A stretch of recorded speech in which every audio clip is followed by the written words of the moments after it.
All right, let's do this. Good morning, everyone. My name is Tava Arnold. I'm the Director of Psychology Postdoctoral Resident Training here at Phoenix Children. Thank you for joining us today. I hope you all got a chance to get out and enjoy the gorgeous weather this past weekend. It is definitely one of the reasons why we get to enjoy our postdoctoral fellow this year, Dr. Rana Uhlman. She moved here originally from Seattle to take a break, maybe from the weather up there, where she moved to Phoenix and completed her doctoral training in clinical psychology at Arizona State University. One of her practica while she was at ASU was actually at Phoenix Children's, where she got to know our pain team. So when she went off to her pre-doctoral internship last year to Denver Health Hospital Authority, which was formerly known as General, she then decided to come back to Phoenix to complete her training here with us and the pain team. So we were really excited to welcome her back this year. She, along with some of her pain colleagues, is currently developing a new clinical pathway for individuals with pelvic pain, which is a much needed and exciting area of expansion that we're able to offer with Dr. Uhlman's participation. She really enjoys collaborating on multidisciplinary teams. It's one of her favorite ways to deliver care and to hone her interventions. She's a wonderful advocate for her patients and works diligently to support her colleagues by reinforcing adherence to medical recommendations. She's going to be speaking with us today about being part of a multidisciplinary approach and the role that pediatric psychology can play.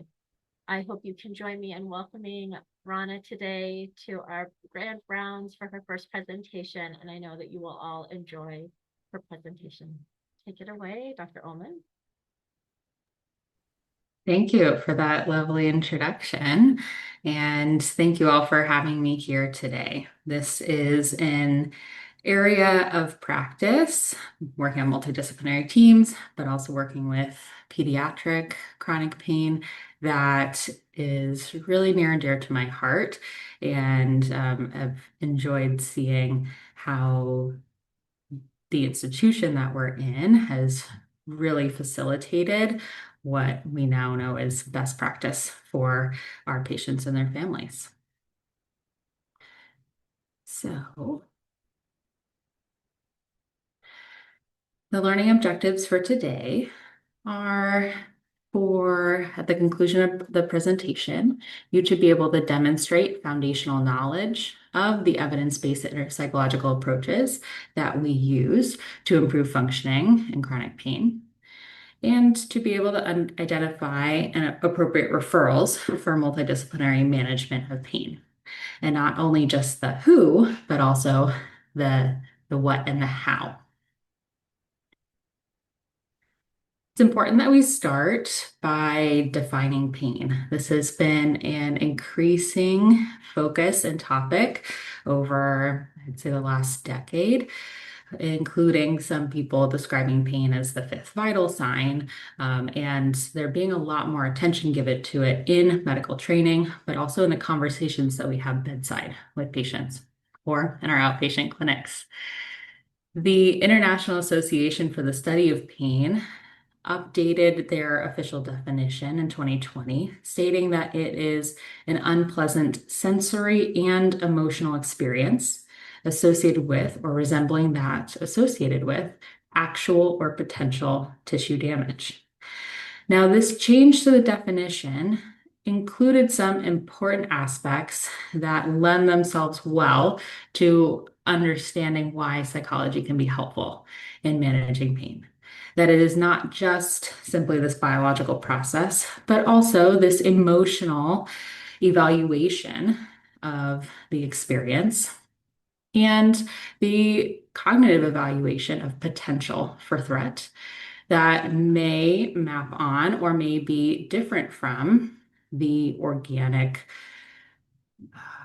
correlates to the injury or presenting problem that we might be seeing. And so this helps us understand the variability in pain presentations and also why there might be such variability in response to treatment, response to interventions, regardless of what the clinical research indicates us as first line or best practice. It's also important that we understand when we're talking about chronic pain that there's a difference between the medical understanding of the word chronic and how this may be perceived by our patients. We're talking in the medical sphere about pain that's been ongoing or persistent for 3 or more months. Outside of our clinic offices, the word chronic can be associated by patients and families as permanent or as something that is going to be debilitating or associated with significant disability. So throughout this presentation, you'll hear me introducing some language that I use that maybe you also use when talking about these concepts with our patients. So that way we can better bridge that gap between our clinical research and their lived experience and best understanding. One of the first examples is that I often use the phrase persistent pain or ongoing pain when talking about the pain that they're currently experiencing.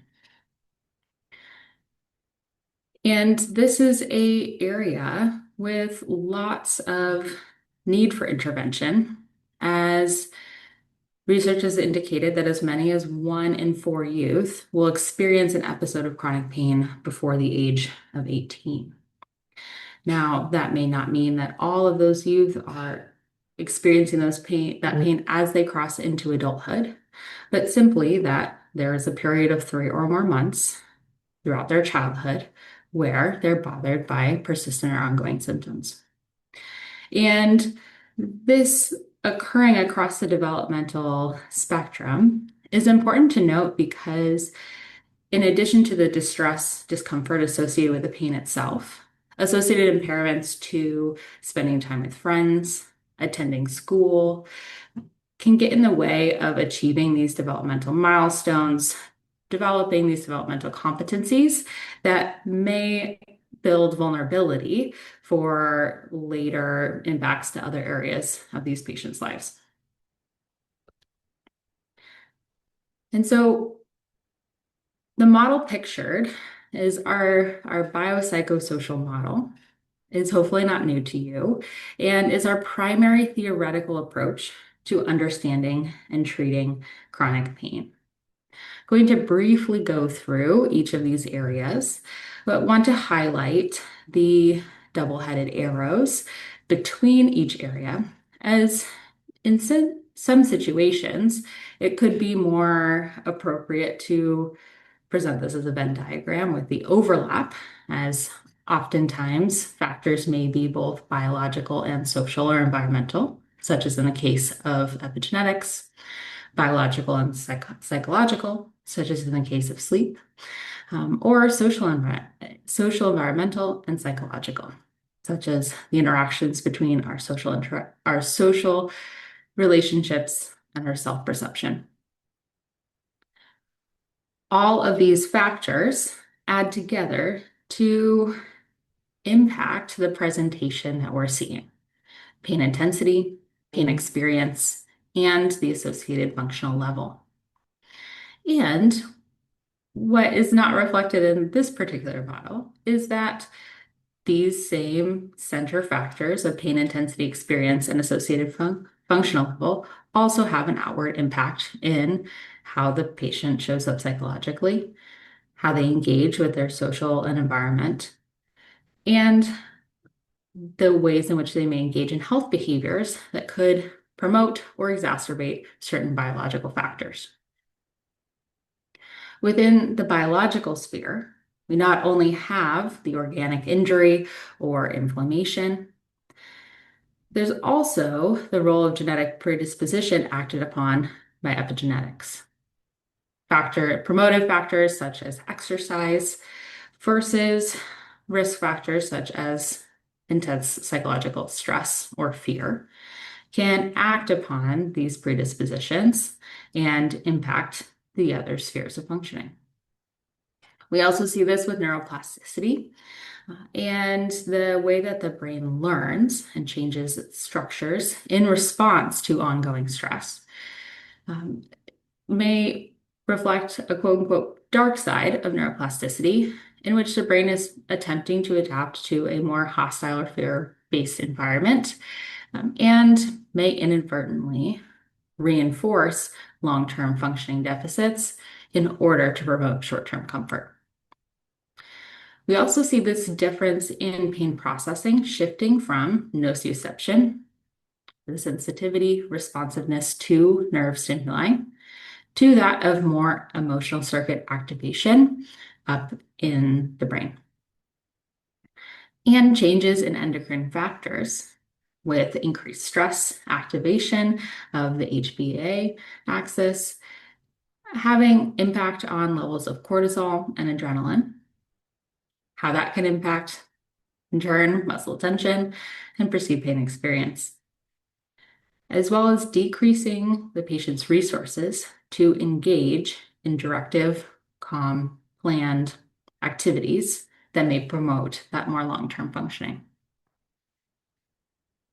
And endocrine function also has implications for sleep. And if we're having poor sleep and poor engagement in that regulatory, consistent sleep-wake pattern, it impacts the other areas of function as well. Within social and environmental factors, we're seeing not only the patient's learned behaviors of acceptability of showing pain, how pain is displayed or responded to, but also how individuals in their lives respond to pain. What level of learned agency behaviors may promote functioning, and what level of behaviors may feed into disuse or disability. Family dynamics can pose additional stressors, both in how the patient engages with their physical symptoms, either using it as a tool to increase connection with the members of their family or in their community, or if that is not needed as a means to access that aspect of their relationship. I want to be intentional when I say access connection because it is a slippery slope to seeing pain behaviors as a quote unquote attention seeking behavior. What we know is that individuals, particularly children, work in ways that meet their needs. Oftentimes, this is not manipulative, but more a way to respond in learned ways to their environment. And so therefore, we want to be careful of our own biases if we're seeing changed presentations in patients as they show up in different scenarios or different social contexts. We're also seeing the impact of social functioning and school functioning. If this is an area of relative strength or of relative low stress, it may buffer against the impact or be a good motivation to persist despite pain. If school or social spheres are already challenging, it may be an area in which it is harder for our patients to persist despite the challenge posed by pain. When we talk about psychological aspects, I want to spend some time intentionally talking about pain catastrophizing. This concept, pain catastrophizing, is a clinical label that can be pejorative if we use that phrase with patients. And so we want to be mindful in understanding its use as a clinical concept, the wide body of research that has established pain catastrophizing or fear, rumination, magnification of threat, helplessness about pain as a very potent predictor of future functioning challenges, with also making sure that we're preserving that pain, that patient relationship, and not inadvertently adding to minimization of and further accumulated trauma within the medical system. How I typically describe this to patients is an understandable reaction to ongoing pain that gets in the way of functioning, and helping them understand that this comprises three components, which in the literature have been identified via factor analysis. One, rumination, or quote unquote, getting stuck. Two, magnification of threat. being particular with a particular focus on not the magnification of pain experience or over reporting or inflating their pain, but inflating the threat associated with that pain. It's a small nuance, and it helps us be able to accurately center patients' reported pain experiences when this is such a subjective construct. So, talking with patients about focusing on how bad it will be and what other bad things might come related to your pain. And then overall helplessness, feeling that you don't have anything that helps enough. This pain catastrophizing is one of the most robust predictors of challenges engaging with treatment and predictors of future disability. So it's important that we assess, but also sensitively talk about this when we're talking with our patients. And that this oftentimes can exist as a construct related to baseline anxiety or mood challenges, but may also be independent. This can be present in patients in which significant mental health challenges are not otherwise present. The last bullet point here is going to be a really large focus when we consider the mechanism of some of the tools that I'm going to be talking about later. And that is altered executive function and attention. Pain is really good at its job, which is to alert the nervous system to a threat and to direct attention to monitoring and addressing that threat. We talk about with our patients that with ongoing pain, this threat is either being addressed by the medical care that you are engaging with your providers, or this threat doesn't match the damage that we're seeing. So there's no lasting tissue damage after that injury. However, that pain alarm is still going off. So that loud threat signal or alarm is no longer helpful right now when you're trying to focus on your math homework. And so we want to be able to support patients in evaluating, recontextualizing, and pivoting their attention and planning towards functioning steps and tools that are actually helpful in that moment and promotive of long-term functioning. When communicated effectively to patients, this biopsychosocial model can be incredibly validating. Oftentimes, patients and their parents have noticed some of the variability in how their pain intensity, pain experience, and functioning differs across different social contexts. This can lead to internalized concern over understanding of their own medical condition, or worry or fear that they're not going to be believed by medical providers. So explaining that it makes sense that in certain situations, you're bothered less by your pain when you are distracted, when you have a boosted mood, spending time with your friends, or like when you're well rested and away from the stress of school. And now it also makes sense that pain feels worse or that it's harder to do the things that you want to do when you are feeling sick with a cold, when you are noticing that you have another injury that maybe is acute, skinned your knee, broke a toe, things like that. Or when you are particularly stressed about a school project and explicitly stating that that stress about a school project is not causing the pain, but it is simply adding input to the same neurosystem that processes the response to pain that was already there. Oftentimes, patients have tried a lot of things, or they have done a lot of research, seen a lot of providers, and have picked different parts of interventions that they've applied to their lives, and they've gotten discouraged when it hasn't had the impact that they had wanted. In this case, emphasizing the biopsychosocial model can also be validating to why there hasn't been this response that they would have expected or wanted. A helpful metaphor can be, yes, it's like you have a car with 4 flat tires, and you chose which one you wanted to inflate first. You put all of this effort and energy into inflating the tire or accessing right air pump or air compressor. And then you finished it. You're feeling pretty accomplished, got in the driver's seat, and the car wouldn't run. That would be incredibly frustrating and make it difficult to want to move forward with any of the other recommendations because this one didn't seem to work.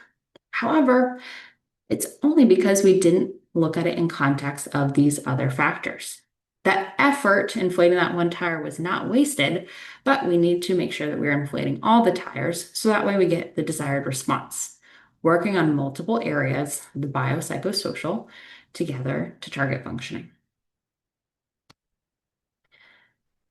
Our goal in multidisciplinary treatment is to embody this biopsychosocial approach.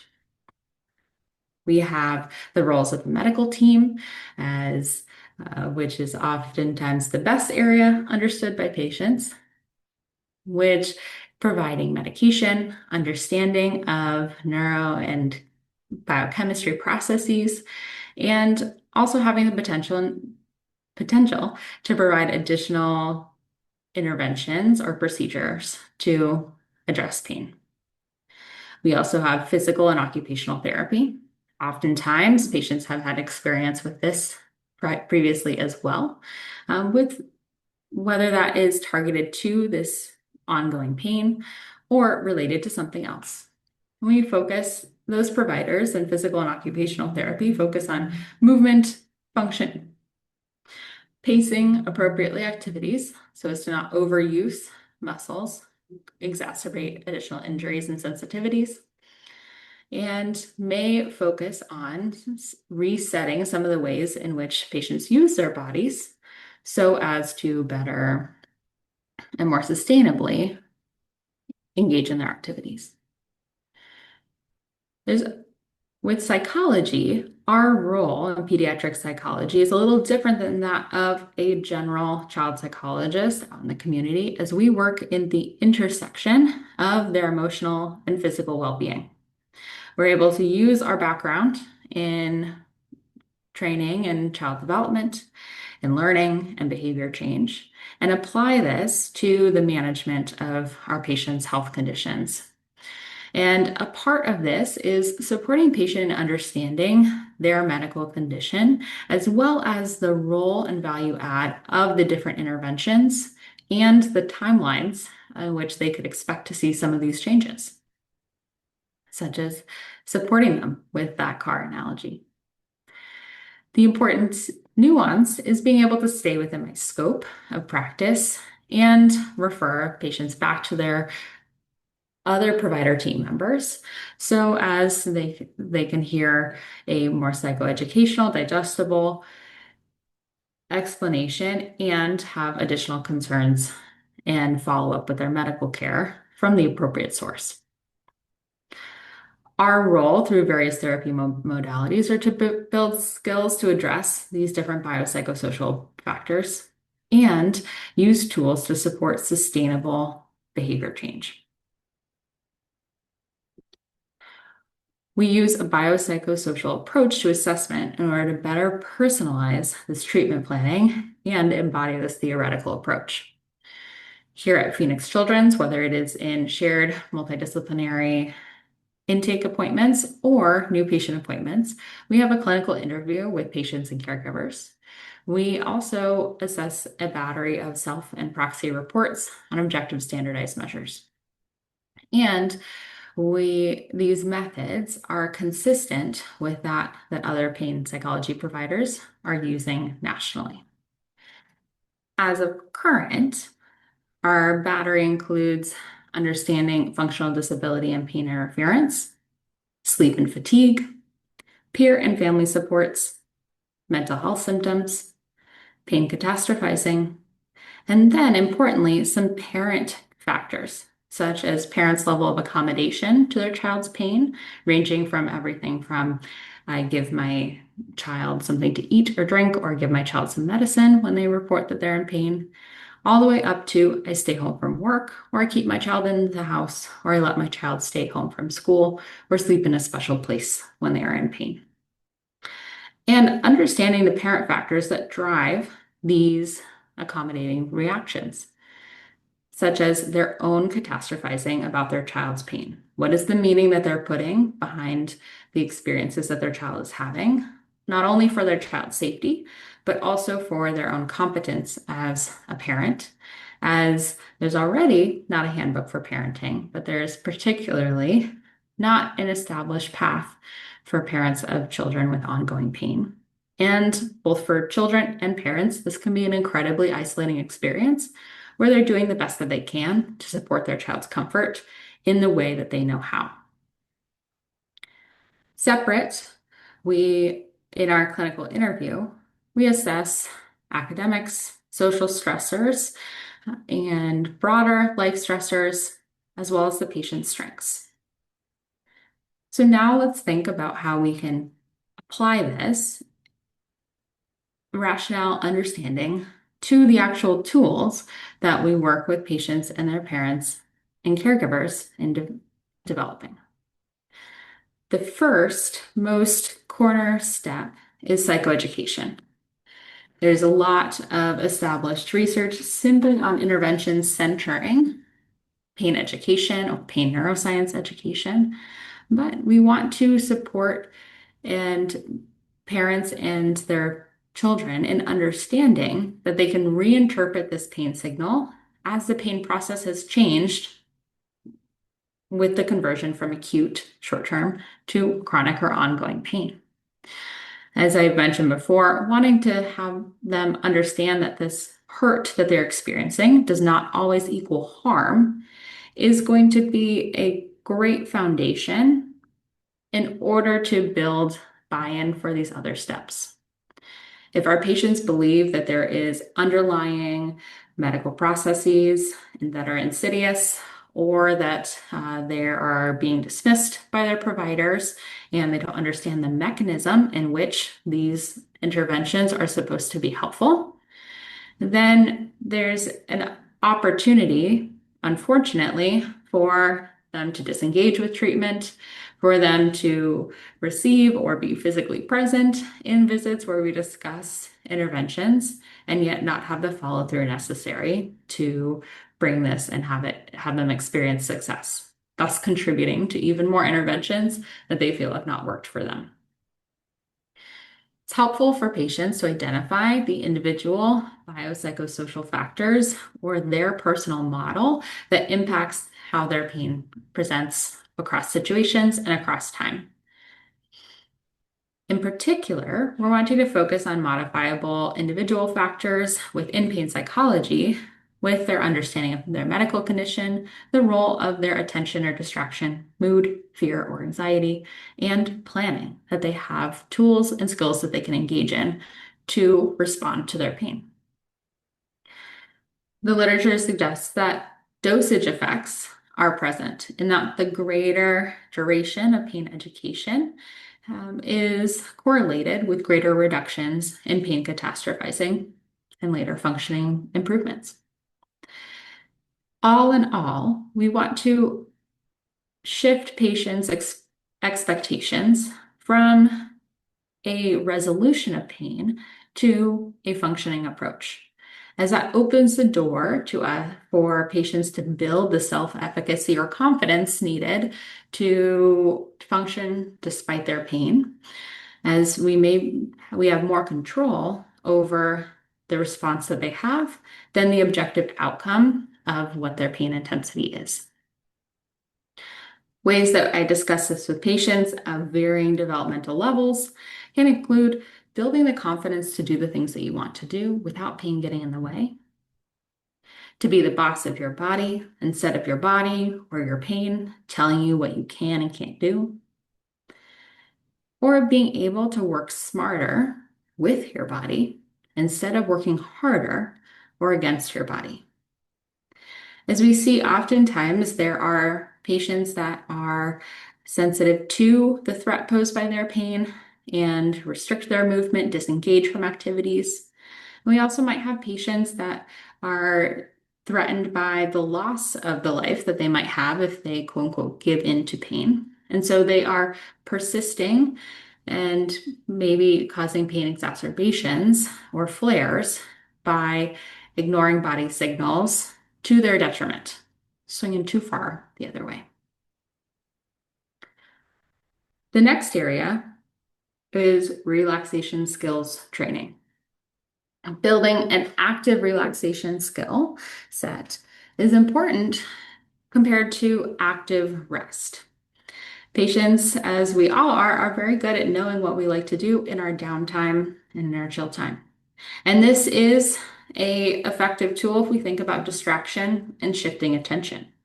However, if we are spending so much time on video games that we are not completing our homework because homework is stressful, it activates some of that muscle tension, exacerbates pain, then we're set in a situation where we're prioritizing short-term comfort rather than this long-term comfort and functioning. So framing this to patients and families as active practice of specific skills that wind down their nervous system on purpose.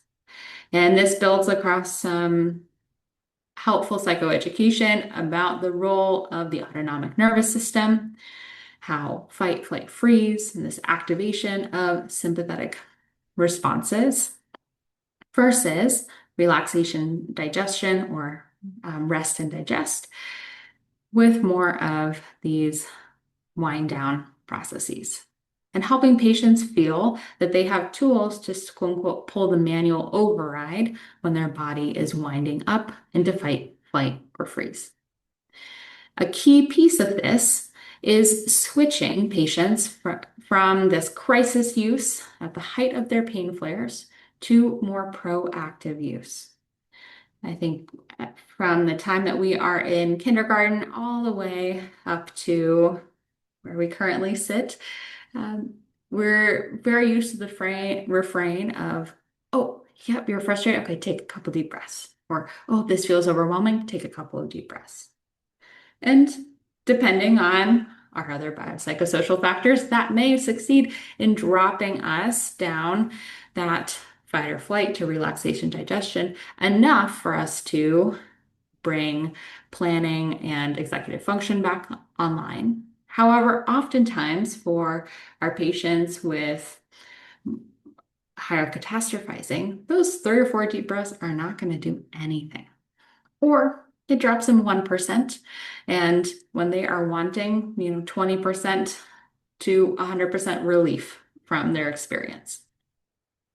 So exploring this with patients in a kind of creative and funny way, acknowledging the ways that they've been set up by our society as large to use this as a crisis resource instead of a proactive resource can help build the buy-in to give a second try to some of these skills that may feel too insignificant to manage the magnitude of their pain. And with all of that established, then we can go in and rebuild this diaphragmatic breathing practice, anchoring it to education and lived experience that they already know, such as, oh, that diaphragm, that's when that contracts and gets activated. That's when you have hiccups. Oh, yeah. So that's a pretty powerful muscle that impacts some of these involuntary responses. We can exercise control over this muscle by stretching it with controlled breathing, engaging our belly rather than our chest. And we can start to see the impact of this on our nervous system activation when we are consistently using this for 5 to 10 to 15 minutes. Now, when you are in the height of a pain flare, you probably don't have that 5 to 15 minutes. And so this is a tool that we want to have you use daily so you can improve that muscle memory and build it forward. So we're going to use similar education introducing progressive muscle relaxation, that tensing and releasing, as an introduction to not only the agency over muscle tension, but also shifting focus to different areas of the body than the one that may experience pain. And we can shift that focus as well through guided imagery or mindfulness. And again, engaging patients creatively through tangible experiences of the power of these processes, such as saying, hey, remember last time that you had a nightmare, or sibling, or whoever had a nightmare? How did that person wake up? Oh, they were sweaty. Oh, they were breathing hard. Oh, they were panicked. Couldn't go back to sleep. Okay, that scary thing that happened to them, even if it had happened to them in the past in real life, was that actually happening to them in their bed at that moment? No? Okay. And look, the brain's focus on creating the sensory experience in their mind, focusing on it and experiencing it, created this physiological reaction, this body reaction. And so if our brain can do that to stress us out, how about we use that same process to calm us down? And building those building blocks of that the patient has agency in shifting their attention, that they have agency in changing their body response, can then be amplified in such evidence-based practices as clinical self-hypnosis, guiding a tool of focused state of relaxation, reviewing and a goal of increased agency towards a health behavior, and then having a lasting cue that carries them forward. This sets also the foundation for cognitive flexibility, which two different therapeutic modalities in psychology have differing approaches to. Cognitive behavioral therapy focuses on catching or reframing these automatic negative thoughts by noticing thoughts that are not a fit to the facts of the situation or are minimize the resources that an individual has to cope with a feared situation and switching it to a more realistic positive thought, then we can have these downstream effects to associated emotion and behavior, shifting from fear, helplessness, paralysis avoidance to more hope, acceptance, engagement, long-term functioning. What's particularly helpful in adapting a cognitive behavioral approach to our pain population is adding a dialectic or more of a third wave cognitive behavioral, dialectical behavioral therapy concept, such as holding two things that can feel opposite. Oftentimes, patients may have been told, you just need to do it, or yes, you can do it. And that is at such a disconnect from their personal experience of how much their pain is impacting them. So, acknowledging the reality of the situation, yes, this is challenging, and shifting to this positive self coaching of the realistic thought can be a way to validate the emotion, reduce the minimization of the challenge, and still promote this adaptive functioning. Acceptance and commitment therapy, third wave risk modality as well, focuses less on changing thoughts, but still building that awareness and diffusion or distancing from these negative thoughts so that patients have the agency to choose a values-driven action, whether that aligns with what the thought is trying to sell them on doing, or one that shifts more towards where they want to be and where they want to go with their functioning and their behavior. Overall, cognitive flexibility approaches reduce rumination. They reinforce an individual's ability to plan and respond through agency to their pain experience. And they also validate that response to pain while still promoting action. Communication and parenting is another large area of the intervention that we do. Particularly with our teenagers, we want to focus on improving their assertive, effective communication strategies as a way for them to reduce conflict with their parents while still aligning with recommended medical interventions. We don't want our landscape of recommendations to become the power struggle or the arena in which adolescent autonomy is tested. With parents, we think back to this assessment piece where we understood their level of catastrophizing about their child's pain, as well as their accommodation behaviors. We want to acknowledge self or parent-directed strategies, such as giving them the tools or encouraging them to also practice and cultivate the tools that help them manage their own emotion in response to their child's pain flares. Allowing them to do this, or them doing this allows them to better provide co-regulation supports to their child to avoid adverse conflict or escalation that then could exacerbate stress, fear, and helplessness. And it also sets the stage for them to reintegrate what their parent role looks like. Parents are focused and taught that one of their only jobs related to their child is to keep them like healthy, happy, safe, comfortable. Okay, maybe that was 5 jobs, but it all goes in the same vein. And when you have your child whose pain you cannot fix, who you have spent the better part of many a morning in doctor's offices, and when there doesn't seem to be concrete treatment steps or gains forward, that can impact parents' own sense of self-efficacy, their ability to do the parent job, and lead to more of this short-term comfort. Could also lead to greater conflict or unhelpful attempts to advocate for their child in ineffective ways. So reintegrating that to I can help support my child's comfort by helping them engage in these long-term strategies for functioning across these different biopsychosocial areas can reestablish that agency for parents and help them shift from short-term to long-term.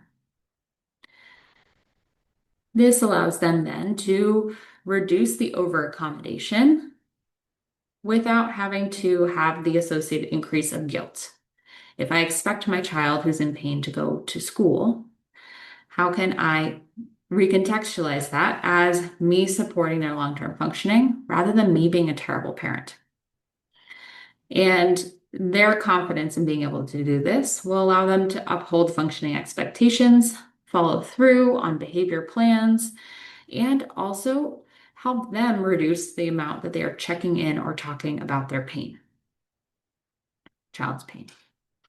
Doing this allows the child to free up the frequent check-ins, self-monitoring, and reflection of bringing pain to the forefront of their experience when maybe they're distracted or otherwise focused on something else, and also frees up space in the parent-child relationship. And when I say parent, I should include all caregivers, regardless of biological connection, but frees up space in that caregiver-child relationship for some of these other promotive factors, values-driven activities, connection, rather than this source of stress. Behavior change, in addition, we can target adherence to medical intervention, such as if there is daily medication, PT or OT, home exercises, or desensitization, or other lifestyle management style tools and factors that we want to support patient and family with. This can include sleep hygiene, can include pacing physical activity. This is one of those realms where co-treatment and simultaneous treatment with physical therapy can be helpful as they get their guidance on what is an appropriate level of physical engagement. And then we can focus on what are some of the limiting beliefs, emotions, and barriers to sticking with this plan, as well as ways that we can reinforce so that way we can help patients recondition and avoid overexertion and pain flares. We can collaborate with school staff to reintegrate into school, uphold these functioning expectations, and build more routine engagement with values-driven activities and social connections. There are several approaches that we use to do this. One is motivational interviewing, such as if we knew that simply knowing what we needed to do was enough, then the whole concept of New Year's resolutions would kind of be a moot point because we'd all be living our best, most well-hydrated, most physically active lives. And so instead, being able to meet the patient where they're at, support change talk, reflect the strengths that they have to engage in a challenge, while also having them weigh the pros and cons of making a change and have that step towards action be internally driven. So again, we're buying into this sense of mastery and self-efficacy. Problem solving, barriers and supports, engaging patients in SMART goals for realistic, sustainable change, and using basic behavioral principles of reinforcement and, in certain situations, consequences to reinforce this skill use. All, again, wrapping it within this psychoeducation on why certain simple changes, such as drinking that 100 to 120 ounces of water a day, is so difficult, and yet how it is so important, and we can direct energy towards making these changes. Now we've seen the building blocks of intervention with pain psychology, and you may be thinking of patients or of presentations where this might be helpful. When we think about bringing this in to the work that you're already doing with patients or that colleagues may be doing with patients, I want to first acknowledge what some of the typical roadblocks are to successful referrals. First, it is often related to misconceptions about pain psychology and also the timing, both from the patient and provider point of view, which are very understandable given how little is typically known about pain psychology. Patient perceptions of the pain psychology referral, narrative analyses have shown in pediatric and adult spaces that without adequate biopsychosocial education, a referral from their medical doctor to focus on or target psychosocial factors may be interpreted by patients as the fact that their condition is being minimized, or that it may risk their access to medical interventions or being heard by their provider. Whether they say this to providers or not, this internalized message may be, you think I'm making it up, making it worse, or you don't believe me, even when that referral intention is based in this really great science. There's also another barrier is that involving pain psychology late into the presentation of impairments from pain can be a reflection of frustration with the patient or with the case for lack of expected response to intervention. And as when existing tools don't work, we look for additional tools.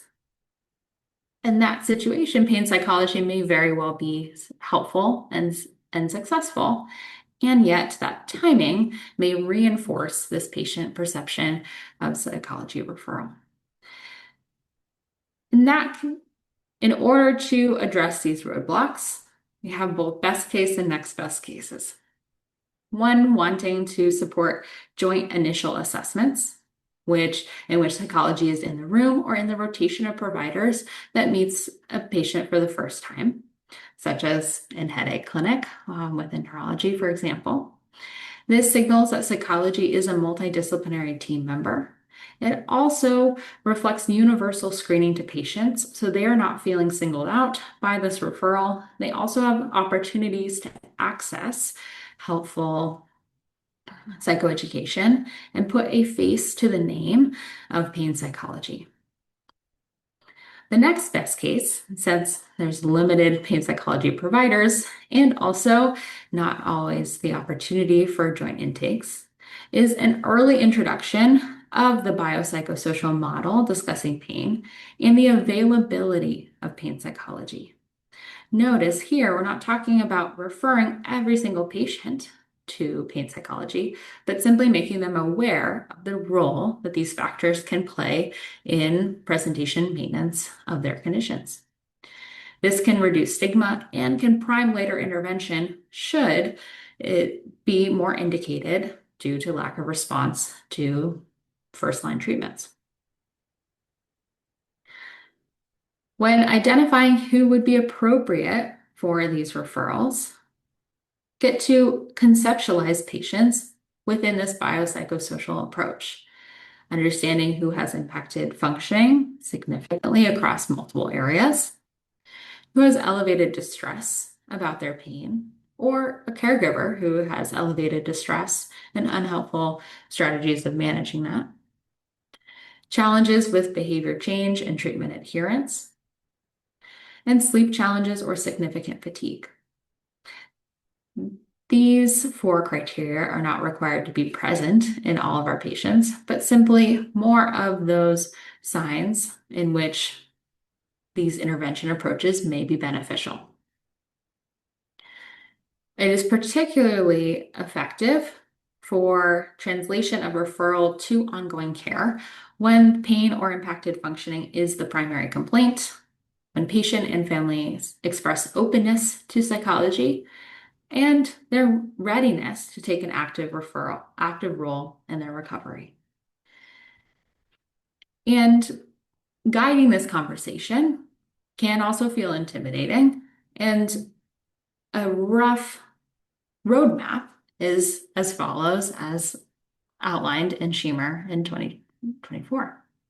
Understanding and validating patients' understanding of their pain, introducing the biopsychosocial model and multidisciplinary approach to pain, and providing explicit reassurance against potential stigma.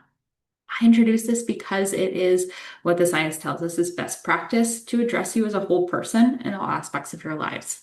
Not because I think that you're making it up or that I think that your stressful things are causing your pain. Want to explain a referral or the availability of pain psychology, referencing appropriate materials that the patient can use to learn more, and to set realistic expectations for treatment and leave the door open. The following is an opportunity or a potential script that goes through some of these steps, knowing also that we want to personalize these to our individual patients. Opening with what does your pain feel like, or what do you think is going on with your body? Explaining pain, if pain is complex, best understood via biopsychosocial model. That means that biological, psychological, and social factors all impact our pain together. And because this is complex, we know that a multidisciplinary treatment approach, which addresses all of these, works best. Recommend the availability of pain psychology. I think that pain psychology would be helpful for you as part of our treatment. Patients and families who went through such a program noted how helpful it was to them to get parts of their functioning back.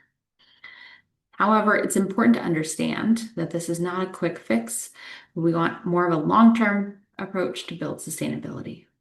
And then leave the door open. If you're not interested at this time, you can always ask me more questions should you change your mind. These helpful handouts are some of the ones that I use when introducing pain psychology to provide to patients that I meet. This is through the MEG Foundation, which is a educational foundation that's not affiliated with any particular institution. And then here are my references. Thank you all. I realize I ran a little bit over my directed time. Any questions?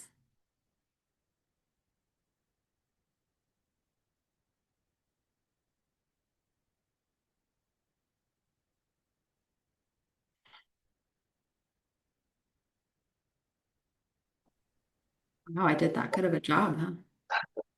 It was a great job. This is Corbin Williams.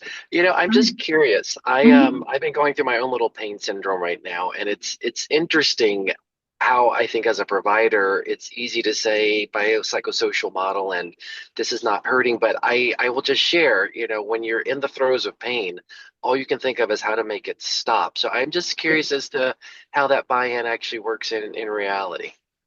Absolutely. And I think I appreciate the self-disclosure because I think it gives a unique perspective and window into the things that we expect of our patients when they are in pain.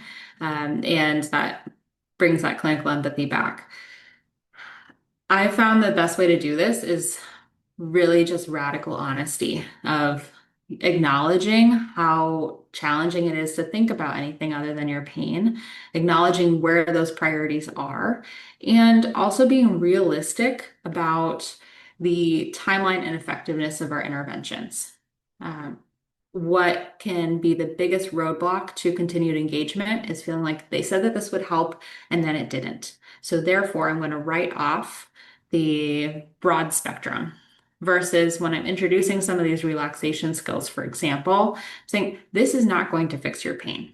However, if you are practicing this proactively at a time where you're feeling much more comfortable, it may kind of wily coyote lengthen the fuse on this stick of dynamite. So instead of a short fuse that gets you to here and then boom, you're stuck in bed, you can't do anything, you're canceling plans. It lengthens it a little bit so that way you have more time to try some of these other things that can help. And that over time, with greater practice, building this muscle memory and having time to build some of these other interventions, we can make meaningful change on lowering the overall areas of your pain, or at the very least, improving how much you're able to do regardless of your pain.